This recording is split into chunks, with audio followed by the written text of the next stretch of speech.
Why does prolonged sitting in a bad posture or bad posture when you lift any object actually lead to slip disc? Hello everyone, I am Dr. Anuj Bhide.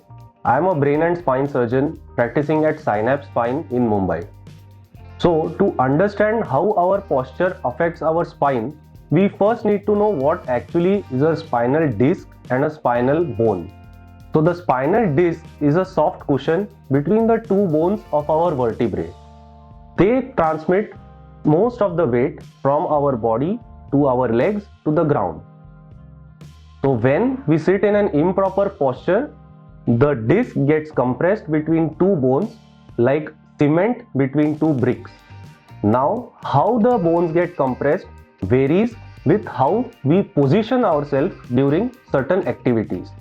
To understand how our disc pressures change, so I would like to explain this physics to you with the help of this graph.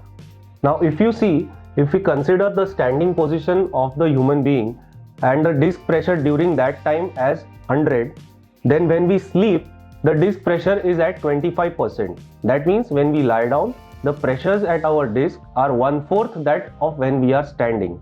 Now, we would think that lying down and standing would be the whole spectrum, but that's not the case. Look at what is happening when we bend down as we stand.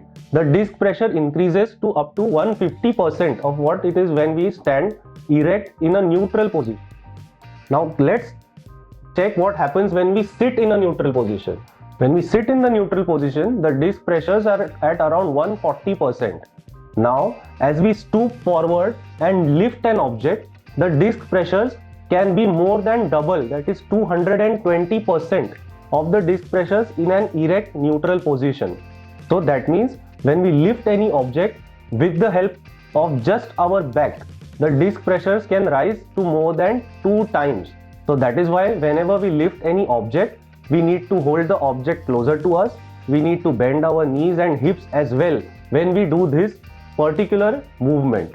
Now what happens in the case of sedentary individuals, people who sit for prolonged periods without doing any heavy lifting, without doing any strenuous activity? Look what is happening when we stoop forward and sit. That is when the disc pressures rise to up to 275%, that is 3 times what is the normal disc pressure in a standing individual. So whatever your job profile may be, whatever your daily schedule may be, the position and the posture that you enter should be in the neutral and in a steady without stooping forward position. Otherwise the disc pressures are going to rise so much that eventually the disc is going to burst, and that is going to lead to a slip disc problem.